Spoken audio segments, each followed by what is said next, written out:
going to help to round that out. But with 3 divers, Swain I think is really, really strong. Is very good as far as the counter engage. I think Xin Zhao works in there as well. I think Corki does help to kind of answer some of what TSM has kind of drafted. If they're looking more to kind of absorb the dive and peel back, well, Corki doesn't need to dive, right? Corki is just going to poke from a screen away, constantly show out those rockets. And you do have 2 hyper-scaling carries here on FlyQuest now with a very beefy front line. So well-rounded team fight composition. Does not look to have much power going on in the early stages here on the FlyQuest side. So I think that's where TSM is going to have to try to create some advantages, see if Sol can get the push, see if they can actually utilize that to get maybe some advantages for Spica. Because I do think if this game goes slow, I favor FlyQuest in 5v5 big time. A possibility as well. I'm not sure if it's like Vix or something or what I'm not sure, but we are onto the rift, everybody! TSM! 2-6 so far. FlyQuest, in the words of Mark Z, should be 7-1. 5-3 right now, though. FlyQuest hammering that, aren't solid. you? I will bring it up again. Solidly, though, in 3rd place. FlyQuest, I mean, they made back-to-back finals a couple seasons ago. Like, I would think of the teams who are sort of like the new blood in the LCS, right? Like, not the old guard or TSMC and whatnot. FlyQuest did a really, really good job of putting several incredibly strong rosters together. Yeah, and I think the reuniting of... If you're not sure if the jungler is around, and you are, kind of in that neutral position just outside the enemy tower. So we'll see if Philip's going to push it back towards him or if he's going to try to reset there. Oh, nice anchor. Going to land a Zeri root. Not quite in time, though. Instinct able to jump back, and that means huge damage on Afremu. Able to walk away, stays alive. Heal is held as the flash is down and everything else, but... yeah, for sure. I mean, I feel like that's true with most statistics, right? Is that it's like they can just inform your discussion, rather than dictating the discussion completely. Of course, this game pretty passive here early on. Both teams feeling happy to kind of trade farm, and I will say that this does bode well, I think, for FlyQuest when you're playing Corki Jinx with multiple frontliners. Got him this time. Gonna be locked in, but huge damage after is flash up, but able to walk away pretty safely and careful. Will there be a flash follow? No, not going to be in range. Everyone jumps away in time. The JOSEDEODO cannot land that stun. And it will be walked away again. Heal burned by Johnson. And takes little gold. TUKI doing a great job just warming up on a scaling pick. Happy to kind of have control since there's really not any items on his opponent mid laner. Doing very well on that one. Yeah, so really a fairly conservative game so far, and this would be the gank that looks for them to start the dragon, but they really don't have the mid move right here. With Corki mid, he doesn't have the shove, and Maple can push him right off the dragon. Finds a slow, Afro hooks right back out. Half cool number hitting wall. That control ward's still not cleared out, so Instinct and Chime are on vision. I'm not sure they even saw them jump over. This could be danger. Here we're gonna go. Nice side step. Instinct in range to jump the wall. Gonna stay alive. And nicely done by TSM. The bot lane and Maple push FlyQuest off the dragon while Spica is actually taking the Herald on top side, so they deny the ability for FlyQuest to actually get the cross-map trade. No. In 30 seconds, he can take his recall, he can TP if he wants to, or just walk with the increased move speed of package, and we may see FlyQuest go for their early dragon here. But yes, TSM boys take a small gold lead. FTX gold advantage, actually pretty much tied right now, but a Herald means 300 gold at minimum. And just like that, before it comes in, TSM make the run for Drake. They claim it before there's ever a chance at package, and they get everything. Yeah, I think they're actually in a fairly good situation right here. If they can get Maple's Imperial Mandate. You don't need them only just as an anti-heal type thing. Yeah. But I have never seen this from a first item as a Xin. Good flash gets away from Phillips. Roam down to the middle lane. Jose, going to be around for much, but really well done by Maple to walk away. Like, it is interesting, right? Because there's obviously not really any healing besides the Viego. Heal items, just like more kind of generically strong, means that, there's more opportunities to build them, but you just kind of randomly build them. Yep. But looking towards top side, the tower has been chunked down. Second plate about to fall here, and the Herald is going to come out, so they're going to get it down. They won't be able to finish it, but it'll be down to 1 plate. Looks pretty good here. So Sol's going to get his half credit, another 160 onto him. Really, really well done there. And yeah, he's just happily winning his lane up there. He told me early this morning, it's like, yeah, man, I 1v9 when I fought against FlyQuest Cat when I fought Philip before he went up to the main team. So try and do it again there. I like it. And I'll always choose confident. Yeah. I'm looking for solo queue data, by the way, on this item versus Xin Zhao. There's 440 games in the last month. Yeah. It's really low. Yeah. No one does it. I've literally never seen this. Junglers, especially in pro play, junglers are relatively low economy generally, compared to solo queue. Yeah. So usually, like, Mythic first is just always going to be the answer, because it's a long time often until you get to your second item there. It's not like you're playing mid or AD where you're going to be funneled as tremendous down a farm. But Instinct in the area, they're going to find this play. That's after Charm knocked up. That's got to be first blood. And it's claimed the Punk Chainsword is undefeated at first blood. Yeah, actually the 7th game out of 9 games, TSM has been able to get first blood as well. And they're in a very powerful position right now in the game. So not only did they pick up the first blood, looking at the top lane, they have teleport advantage. Flash there. And really good. Gets the charm as well on JOSEDEODO, but far enough away, it's not going to be a problem. Bot lane is being pressured. Nice attempt by Maple to help out, but they're all going to be able to sidestep it. Here comes Spica, though. Yeah, Instinct feeling safe again. They know, hold on, he's stepping up because he's got a teammate. Indeed, Spica is on that ward. Dragon is up. Corki should have package, and he does. I mean, Sol can teleport into this if they can buy a little bit of time. But he won't have any Mega. His Mega actually just expired, so it's not really that threatening. We'll see if they want us to look for it. He is in base. They get TUKI to package away to safety, and that means TSM own it because, honestly, it was smart by Sol. He hit the recall. So Philip's like, look, I can't stop him. He's in base. He can always TP 5v4, and they're like, yeah, you're right. We don't want to take that play. Maybe they made the teleport, maybe something, but FlyQuest going to have to give their 3rd straight objective. 15, 60 minutes into the game, TSM up 1,000 gold, 2 Drakes. You will say, like, the scaling of the Corki Sejuani probably a little bit better than what TSM has to offer, but just the style that we're seeing out of TSM right now, much more conservative than we've seen in the past. They've overstepped in a lot of the losses they have. Now it looks like they're trying to push the tempo a little bit by forcing this Rift Herald, but it should just be able to be taken since FlyQuest took the bottom turret with their tempo. Chime is a flank angle. He does not have flash, but he has ult. He's going to walk right in the front line. Be careful, buddy. Lands a double charm, just back to his team, and he's going to even get the next target as well, so Sejuani going to be the attack. Chime barely alive, ignited, but shouldn't die just yet. And now here comes Swain. Does Maple get his way in? Does he find the help with the teammates? Nice shot onto the back. And Maple has to run an early stopwatch. This is a lot of danger. He's going to find another stun, but he's still pretty tanky. Fill up low on help, but no one's around to deal any more damage. So it will be Herald claimed by FlyQuest. JOSEDEODO pops the eye, gets it. No casualties. Or sorry, just going the full chem synergy. Makes sense just to get in range to play the combo. And if you're just going for like full damage, like Stun Target just really is quite strong. But yeah, has looked good. Looking for a play now. A little bit of the slow, and Spica walks right back in, takes the trade for a bit, gets away from the hook. After gonna go for the ulti itself, and Spica gonna take his own ult for safety. JOSEDEODO not pushed out because TB comes in. Right there for the double stun, and Sol sets up a duo. That's gonna be Johnson running away as well. 3 kills now on the board for Spica. Oh, the TV timing there from Sol was perfect. Coming in as Mega, gets the 2-man Mega Gnar into the wall. They pick up both the kills. The gold lead gonna extend, and TSM likely to hit 2 items on a lot of their carries here before this next dragon fight, which is gonna be a really big deal. Huge momentum swinger, and again, the kind of the space that Sol has. Situations where you wonder if the communication could have been better for FlyQuest. If you know that TP is arriving and he's already Mega, then Jose and TUKI need to flash out, right? They need to flash before he actually arrives because the Mega was about to expire, and that's something that could be communicated in that situation. You know, if Philip is calling, hey, he's got like 3 seconds on Mega, he's coming in. If you flash early, maybe you can actually get out of that situation. But a great TP from Sol, you know, making the most of that situation. They're going to take another turret down on the bot side, nearly 3K ahead now here. We'll see if FlyQuest is going to actually try to challenge.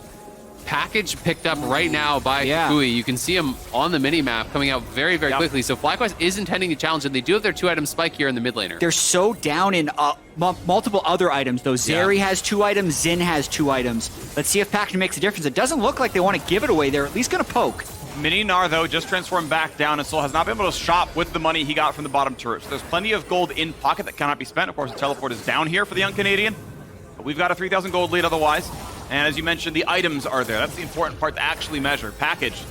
How much time will you buy before it times out? You got a little bit here. Chime goes for the charm, gets 1, looks for a second, double knock there, and they're going to dive right on. No way out for Johnson. He'll drop. Spica's on a rampage now, 4 kills in a row. Maple knocks down TUKI. Package or not, it does not matter. And he goes in for a bit more. Ulti to save there. JOSEDEODO, a flash to follow. Maple finds another. Spica's on for 6. He's going to keep on going as he gets number 7. KW will not quite land, and someone else will find that kill. But the Drake will certainly be claimed. Sol comes in. Hello and welcome to the LCS in your second game. You're the difference maker. TSM 7-0. 7 kills to 0, 3 Drakes to 0. This is a completely different result than basically everyone was expecting coming into this FlyQuest game. Speak of to continue playing slow, because if you give over the Hextech Soul, that is a huge advantage there for TSM. Also want to give some credit to Chime. We've done a lot of talk about Sol, but this guy has definitely had a journey. He spent a lot of time on Golden Guardians Academy. Actually played Golden Guardians LCS in the summer of 2021, only to go back to Academy this year. Had a rough start to Academy summer, but found this opportunity on TSM and trying to make the most of it. I'd say this game on Rakan, he has had very good engages, played a good defensive lane, waiting for his team to be lined up, and right there was the starter of the fight that may have broken open the game. So far, so good. TSM looking to find their third win.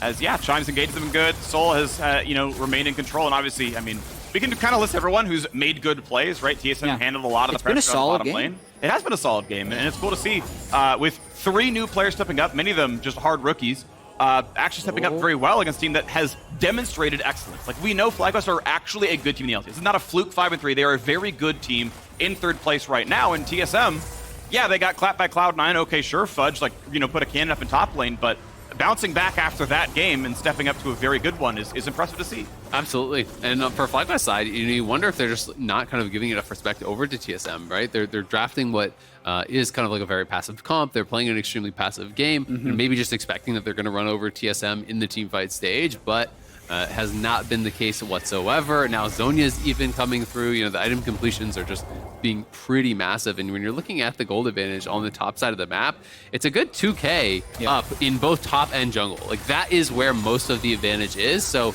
the carries, TUKI and Johnson are not that far behind, but their top side is so far down. So FlyQuest, if they can take fights where Spica and Soul aren't involved, then that could go okay, but they're going to continue looking for it. He's going to burn it early. He tried to predict the Mega Gnar, and he waited it out. So well done by Soul. Times it out. Knocked from the wall, and Baron, as you mentioned, should be a pretty obvious call. No jungler to steal it. I think FlyQuest will definitely try and contest this. It's a question of how many missiles can Corki land. I think FlyQuest is going to try and make a fight out of this. They teleport into Sejuani as well. Maple's behind them. Like, this is impossible. If you go in and Maple comes in behind, so they're going to try to turn on Maple here. You get the ult out early. Yep, and Mythic doesn't do much in a 1 versus 1, so as long as you can get Philip out of range, this will eventually time out. You see the bar ticking down. Chime has a good position, though. And the ulti ends, but no one is around for the steal. It's a Baron claim. Maple bought enough time, and Chime does find his first little bit. Johnson, he's slowed by the house. He's still going to be able to flash just to safety. Staying alive, but he's summonerless. That's so huge, though, because 40 seconds before the Dragon Soul, again, you're going to have a Jinx. This is a tough one to actually try to fight out. But TSM had a great setup for the Baron, right? Yeah. They have Maple answering mid. You can't actually give the flank to the Swain or he'll get erased, so they try to turn on him, but that buys so much time, and Chime is behind them as well. Got to get something. TUKI does have package, so that's something working for them. If he can land a tremendous amount of poke, maybe they have a chance, but it's going to be all about Johnson. They just got to go, I think. If they try and fight early, that's their best chance. And they're going to look for TUKI, getting slowed up, going to package around, a lot of spots being taken as Soul drops. 1 so far, after going to burn the zone. He's packaged pretty well right now. Disengaged though and adapt onto the support, but he yoinks back, well done. That is the 80 carry gun. How's he going to fly? Zhonya's popped, and here we go. It's time for Instinct to go for broke. No way. Number 4, give it to him. You better not steal this. The kill comes through in his second ever LCS game. What is it with TSM 80 carry stand-ins and first week pentakills? Instinct seals the deal. The Dragon will drop. Soul is claimed. Baron is claimed. And TSM's first win on this new roster will be claimed as well. What a fight and what a moment for Instinct there. Getting the pentakill here. 13-1, a 10K with the Soul as well here. TSM are crushing today. Pentakill. Absolutely, I love that. I would alt F4 briefly. That was I'd be connect. You see the sort of disconnected thing, I've got to say though, credit to FlyQuest. I think it was a good attempt. There was no ult on Chime at the start of that fight, and I think that's what prompts them to try to really force, right? And they did get that early kill onto Soul, but it's TSM far too strong. You can see FTX gold advantage 10K in the lead for TSM. They are on the push here. Gonna look to try to close this one out, or at the very least deal lethal damage, knock down a couple inhibs, because they are just monstrously ahead, and it's going to be up to Johnson and TUKI to try to make something happen. Just about 6,000 on the Red Bull Baron power play. Weirdly, the graphic does not show pentakills earned during Barons, but that one's in there as well. Count on the scoreboard for Instinct here. You have to give up the top inhibitor at this point. Anytime you're defending while down, you always mount your defense around a turret. You pick one that you're most happy to fight around. Top outer, we maybe skipped that one. It never felt like they were over chasing into a zone. Most of this game was fairly measured play around objectives, and then they were able to find the right fight. So that looks like the style that TSM is going to be going for with this new squad if they decide to keep it together. We'll see. Well, of course, we'll see them more next week. See what iteration they're going to go for. I know they're actively trying to find the correct roster for this team, but a win over FlyQuest is a high-quality win, and they look good while doing it. Unless they massively throw, and it's a heartbreak. This will be TSM going for number 3. Philip going to keep trying to wave clear JOSEDEODO. And of course, the Hurricane Jinx, good at that as well. Yeah. Sieging on Zeri is okay. She has an 8 escapes. Her Q is decently long range, so she can get turret chunks in, but for now, they are waiting for Maple to split push. Exactly, and they're waiting for that top lane wave as well. Supers are coming in top. The wave is going to be crashing bot here. That is kind of the timing that they're looking to punish on, but they don't have the wave synced up with mid and bot. Jose, though, getting low. Philip down to 1K here as well. Not enough to execute, but Maple going to just walk right in, say, you're not allowed to play for this one. I like the aggressive positioning. TSM making the right call to ensure that this turret is going to be getting, and they're going to look at mid lane now as well. So triple inhibitor going to be pretty much a guarantee. FlyQuest still need to heal. Triple inhib, incredibly hard to come back from, of course, here as well. Not even counting the 12,000 gold lead. But think of all the free gold. Think of all the gold you could theoretically earn if TSM don't end the game. And I know it's a small thing as they might try and end the game right here if they can get a kill on Philip. He's tanky. Slow resist is now gone as well, but down to 1,300 health. Going in by the Swain as well. FlyQuest might try. And they just might try. Now, Sol, fully minion Arslan's going to land. They're going to try to get out Maple's ulti, but he's slowed by the Rylays, and Philip will indeed die. Sol, nearly Mega Gnar. Aframu incredibly low. Stun's going to land. Shine finds the charm, finds the knockup, finds the follow-through from Sol, and gets out with the life. Well done by Chime on support. Sol able to walk out as well, and TSM now in a 5v3, and call it an 8v3. They got super minis flooding in from all 3 lanes now as well. Lick through wins for a second, but you gotta believe they can close the game out on this push. Yeah, they're gonna try utilize a TP, get another member back at full health. Instinct low on mana, but full on damage, so I think it's just a matter of time before they end this one. Flash in for the slow, almost knock up ulti for safety now as well. Azonia's out for JOSEDEODO. And they're so low on TSM's side. Turret. Yeah, the health bars are low.